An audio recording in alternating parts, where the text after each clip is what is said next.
Abhishek Mukhopadhyay with the Midday News.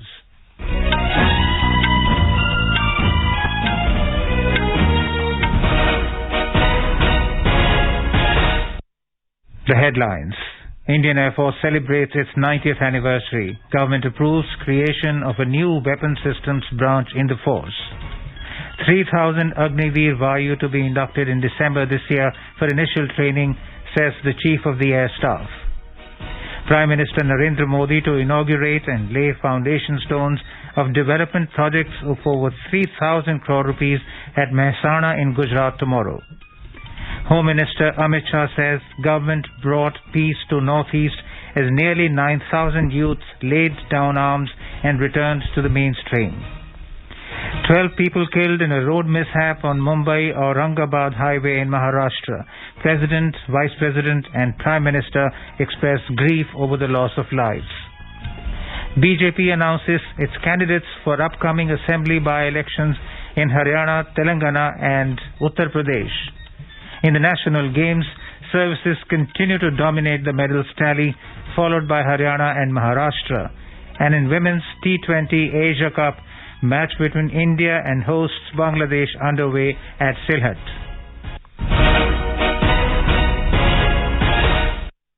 Today is Indian Air Force Day. The force today marked 90 years of excellence and began its celebrations in Chandigarh with a band march and parade. This time, Air Force Day flypast is taking place over Sukhna Lake in Chandigarh. A special air flypast will start over the lake in the afternoon around 2:45 p.m. On the occasion, the Chief of Indian Air Staff, Air Chief Marshal Vivek Ram Chaudhary, said that they have inherited the proud legacy curated by sheer hard work, perseverance and vision of their predecessors, right to acknowledge the contribution of their veterans who chartered this course.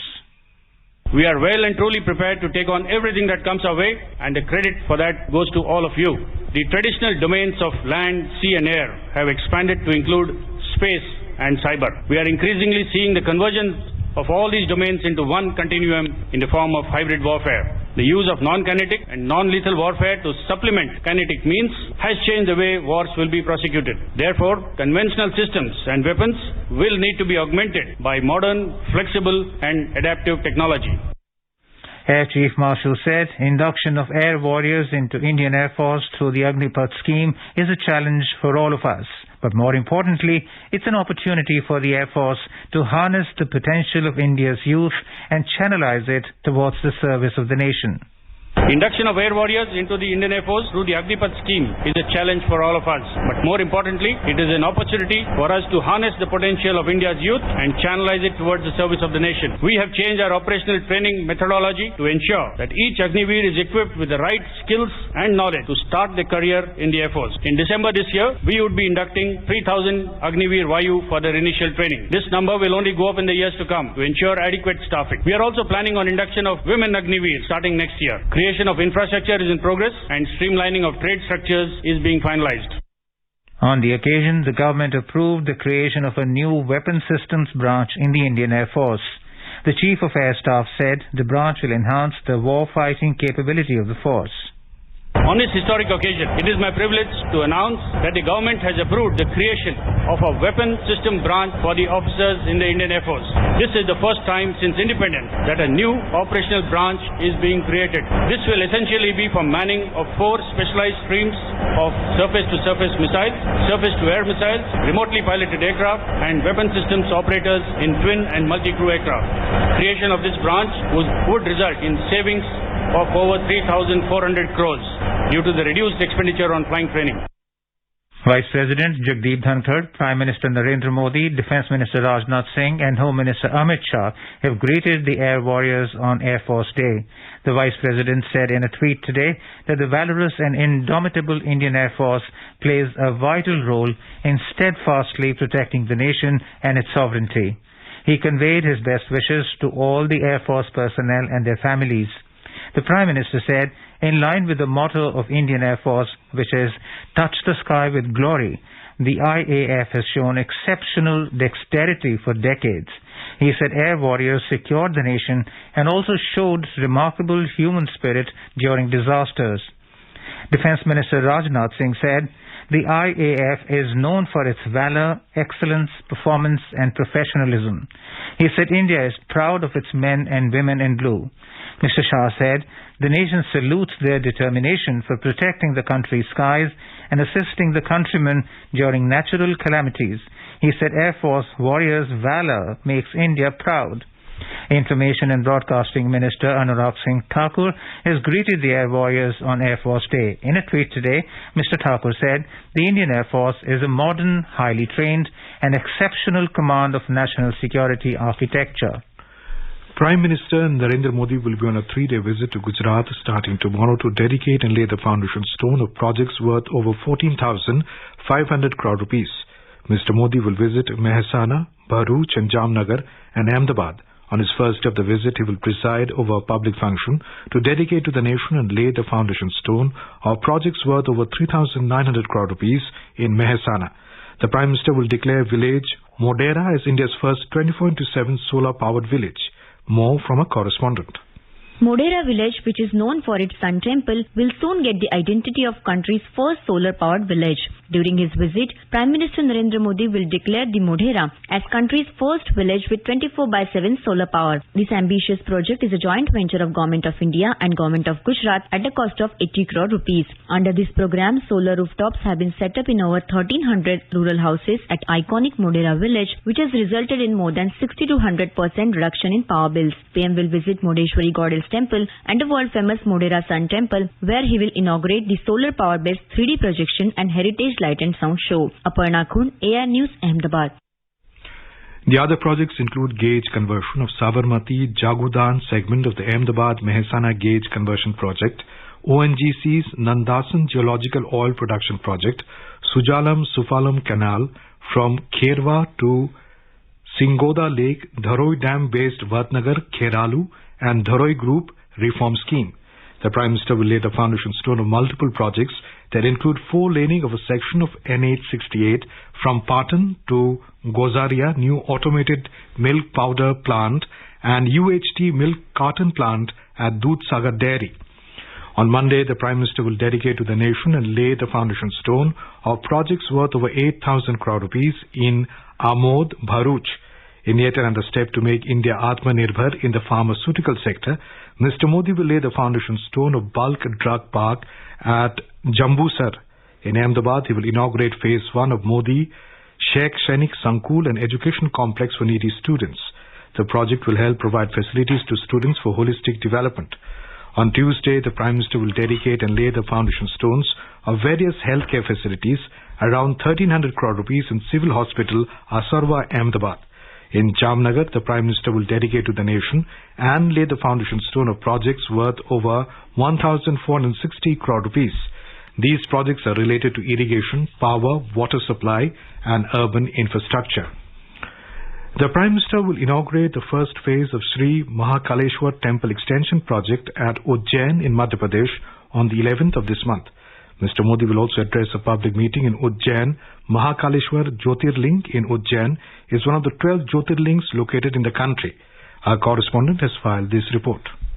The expansion of the Mahakal temple complex was planned in year 2017 on the lines of Kashi Vishwanath. The 800 crore rupees works of this expansion project are being conducted in 2 phases. In the first phase, work worth rupees 351 crore have been completed. Prime Minister Narendra Modi will inaugurate these work of first phases on October 11. Second phase will be completed in 2023-24. Madhya Pradesh Chief Minister Shivraj Singh Chauhan requested people to witness this moment. हम सब के लिए प्रसन्नता की बात, आनंद का विषय है। श्री महाकाल लोक का लोकार्पण करने 11 अक्टूबर को हमारे यशस्वी प्रधानमंत्री श्रीमान नरेंद्र मोदी जी पधार रहे हैं। शाम को 6 बजे लोकार्पण का कार्यक्रम संपन्न होगा। ये भारत के सांस्कृतिक पुनरुत्थान का युग है। पहले केदारनाथ, फिर काशी विश्वनाथ, अब महाकाल बाबा प्रधानमंत्री जी के हाथों से लोकार्पण होगा। मेरी आपसे अपील है कि इस पल के साक्षी बने। The corridor built in the Mahakal temple complex has been named as Sri Mahakal Lok. In the first phase, Mahakal Plaza,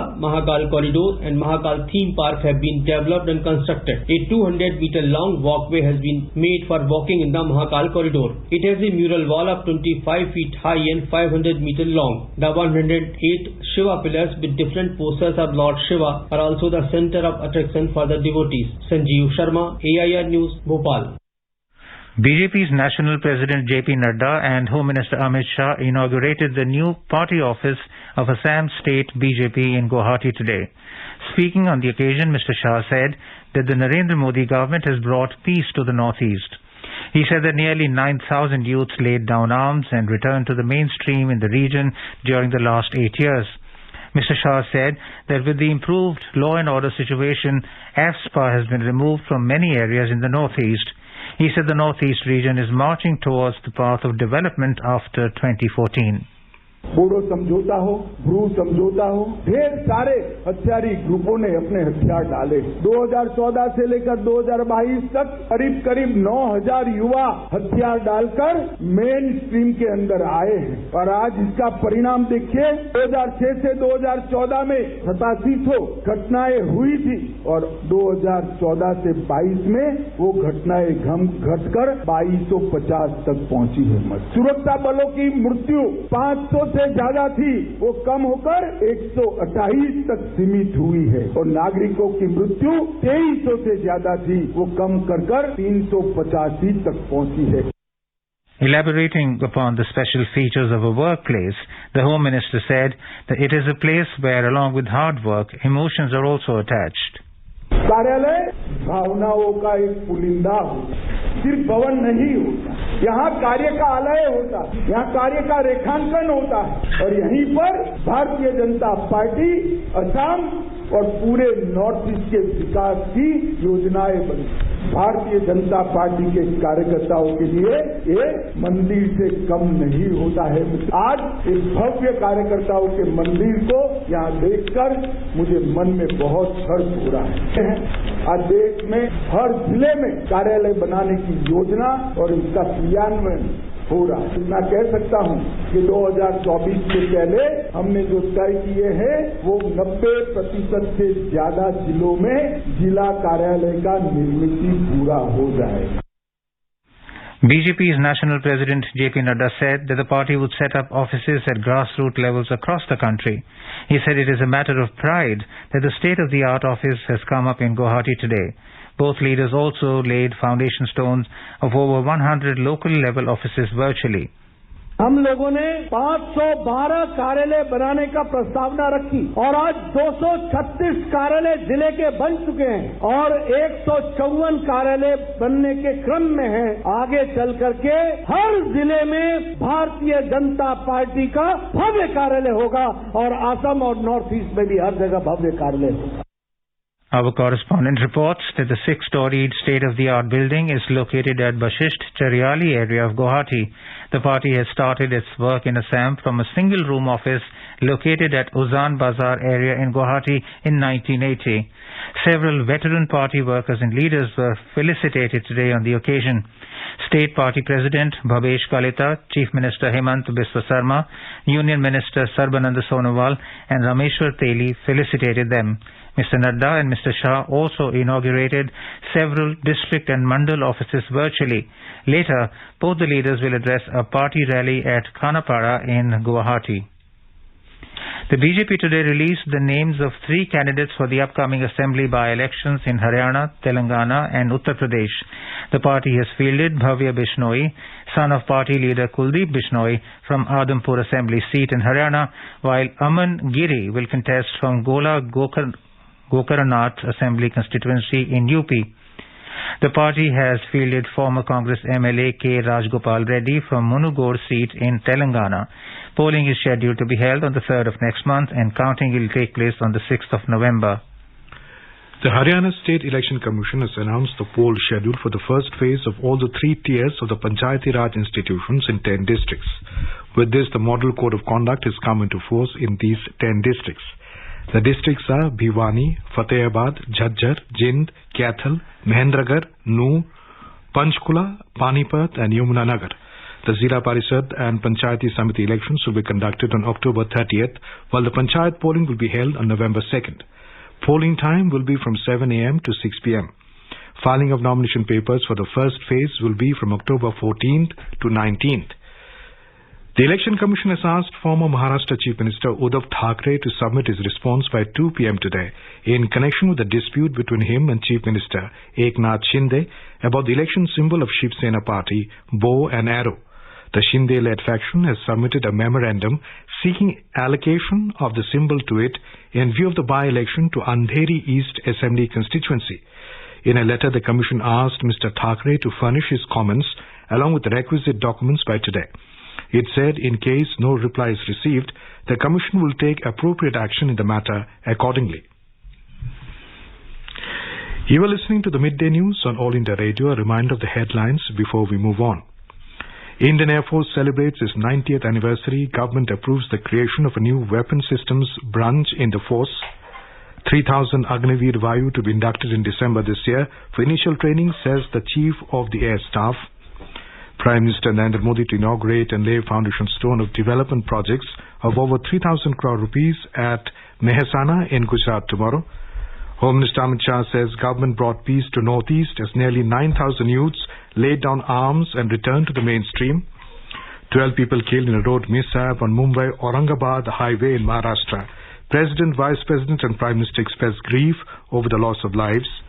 BJP announces its candidates for upcoming assembly by-elections in Haryana, Telangana and Uttar Pradesh.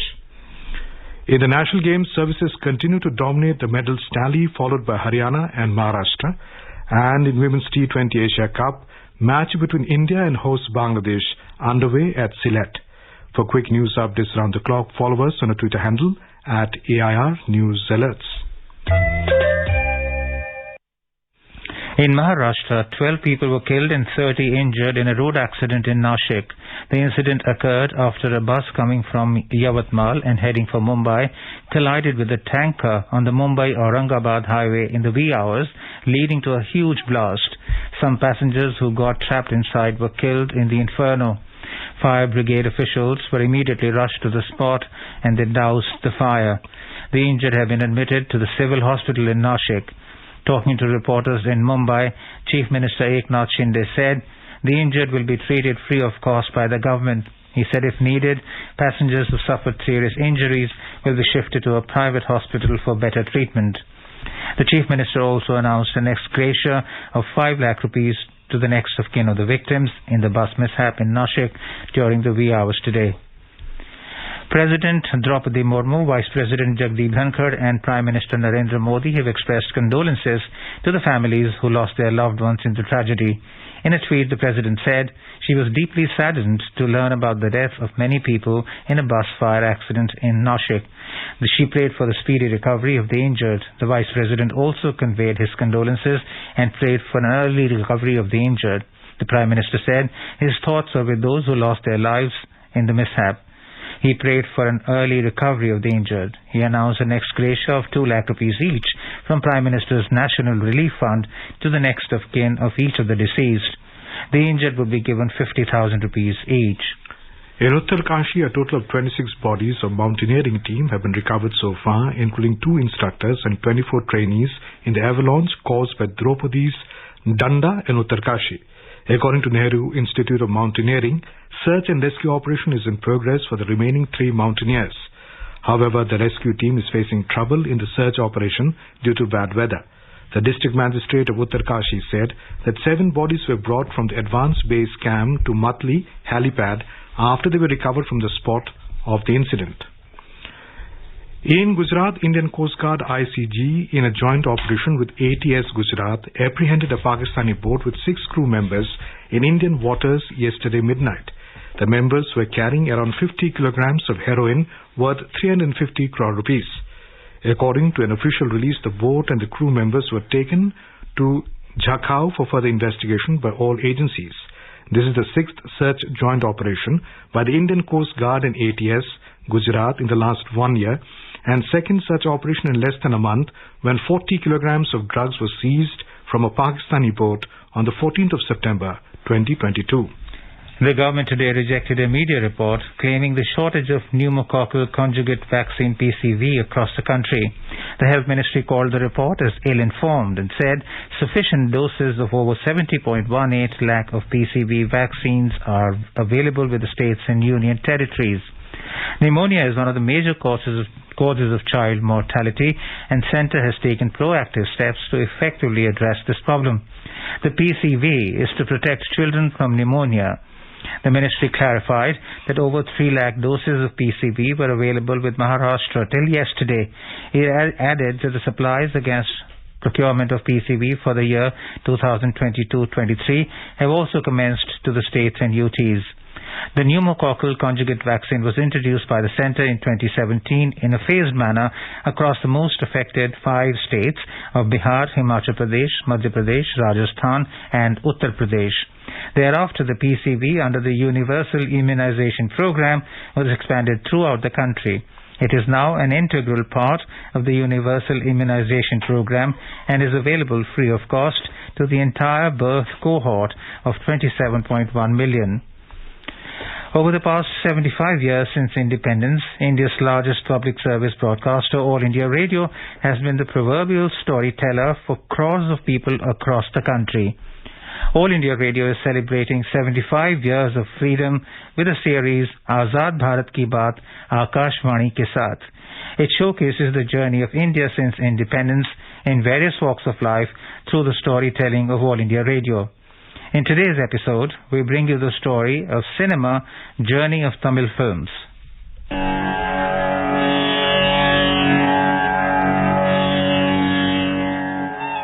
The first Tamil silent film, Keechakavadam, was made by R. Nataraja Mudaliar in 1918. In 1931, within 7 months after Alamara's release, Kalidas, a Tamil talkie, directed by H.M. Reddy, was released. Madras, now Chennai, became the film capital of South Indian films and secondary hub for Hindi films as well as Sri Lankan cinema.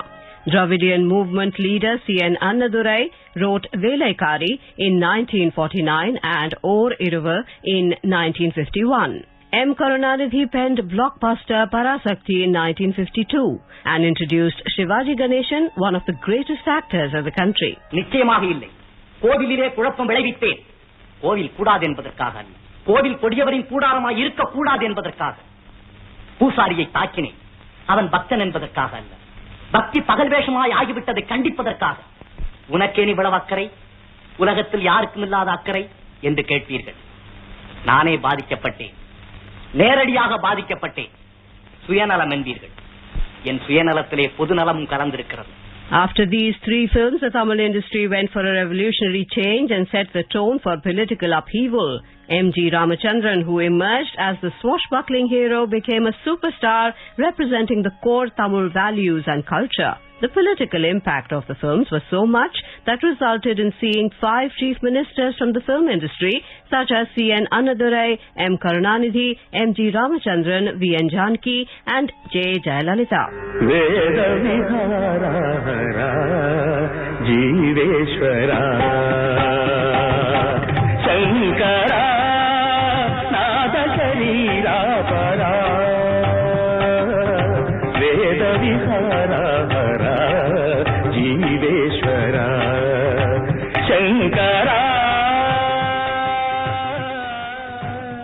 Directors like Krishnan Panju, A. Bhim Singh, B.R. Pantulu, Sridhar, K. Balachandar, J. Mahendran, Bharati Raja, Balu Mahendra, Mani Ratnam and Shankar took Tamil films to creative zenith. Actors like Gemini Ganeshan, Jay Shankar, Ravi Chandran, Kamala Hassan, Rajnikant, Vijayakant, Satyaraj, Karthik, Vijay and Ajit became torchbearers of the Tamil film industry. Great composers like G. Ramanathan, Subbaya Naidu, K.V. Mahadevan, M.S. Vishwanath,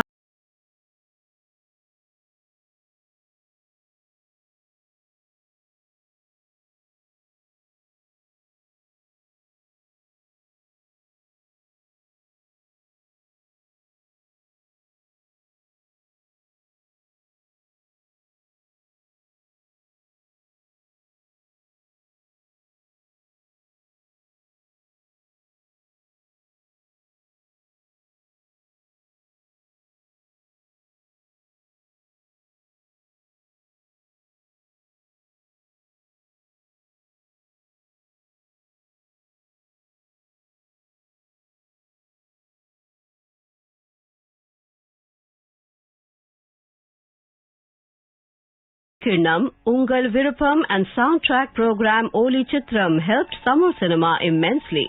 Over the last quarter of the 20th century, Tamil films are theatrically released in Singapore, Sri Lanka, Malaysia, Japan, the Middle East, parts of Africa, Oceania, Europe, North America and other countries. In tomorrow's episode, we will bring you the story of Kannada and Malayalam films.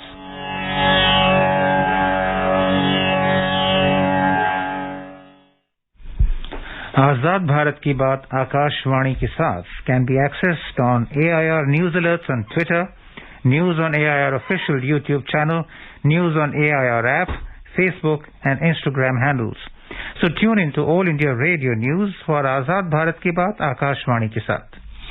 Services continue to dominate the medals tally with 100 medals including 42 gold, 31 silver and 27 bronze, followed by Haryana with 75 medals including 29 gold, 23 silver and 23 bronze. Maharashtra is at third position with 102 medals including 26 gold, 27 silver and 49 bronze. Karnataka and Tamil Nadu are on 4th and 5th place with 21 and 20 gold medals respectively. In hockey today, Haryana joined Karnataka in the semi-finals of the men's hockey after defeating Tamil Nadu 3-0. In a first for National Games competitions under India's indigenous sport, Malkham began yesterday. It is one of the 5 new sports to be played at the National Games this year. Malkham is the display of aerial yoga and wrestling grips with vertical stationery or hanging wooden pole performed by gymnasts. The sport made its debut at the Khelo India University Games earlier this year. In Women's T20 Asia Cup, India have set a victory target of 160 runs for Bangladesh at Sylhet International Cricket Stadium in Bangladesh. Opting to bat first, India scored 159 for 5 in the stipulated 20 overs. Openers Shefali Verma and Smriti Mandhana gave a flying start with a 96-run partnership. Jamia Rodriguez contributed 35 runs. Harmanpreet Kaur has been rested today and Smriti Mandhana is leading India. In another match, Sri Lanka beat Malaysia with 72 runs. Chasing a target of 106 runs, Malaysia were bundled out for 33 runs in 9.4 overs. Yesterday, Pakistan women came up with a spirited show with both bat and ball as they beat India by 13 runs. Prime Minister Narendra Modi is informed that the auction of PM Mementos 2022 has been extended till the 12th of this month. Responding to a tweet by the Ministry of Culture, the Prime Minister tweeted that this is among the many special gifts he has received over the years. Respecting people's wishes, the auction of the mementos has been extended till the 12th of this month. He urged people to take part in the auction. Most parts of Rajasthan are cloudy with moderate to heavy rains continuing over the districts of Udaipur, Jaipur, Kota and Bharatpur divisions. Light to moderate rain occurred at almost all places over East Rajasthan in the last 24 hours. Heavy to very heavy rainfall at 1 or 2 places has been recorded in Karoli, Dholpur, Banswara, Pratapgarh, Jhalawar, Baran, Savai Madhopur and Kota districts. Now let's have a look at the weather forecast across the country today. National capital Delhi will have a generally cloudy sky with moderate rain. Mumbai will have a thunderstorm with rain. Kolkata will have a partly cloudy sky with possibility of moderate rain or thunderstorm. Chennai will have a thunderstorm with rain. In the south, Hyderabad will have a generally cloudy sky with light rain. The minimum temperature was 22 degrees and maximum will be 29. In the northeast, Guwahati, Itanagar and Shillong will have partly cloudy skies with 1 or 2 spells of rain or thunder showers. And now before we end the bulletin, the headlines once again. Indian Air Force celebrates its 90th anniversary. Government approves creation of a new weapon systems branch in the force. 3,000 Agniveer Vayu to be inducted in December this year for initial training, says the Chief of the Air Staff. Prime Minister Narendra Modi to inaugurate and lay foundation stone of development projects of over 3,000 crore rupees at Mehsana in Gujarat tomorrow. Home Minister Amit Shah says government brought peace to Northeast as nearly 9,000 youth laid down arms and returned to the mainstream. 12 people killed in a road mishap on Mumbai-Aurangabad highway in Maharashtra. President, Vice President and Prime Minister expressed grief over the loss of lives. BJP announces its candidates for upcoming assembly by-elections in Haryana, Telangana and Uttar Pradesh. In national games, services continue to dominate the medals tally, followed by Haryana and Maharashtra. And in Women's T20 Asia Cup, India has set a target of 160 runs for host Bangladesh at Sylhet. And with that, we end the midday news.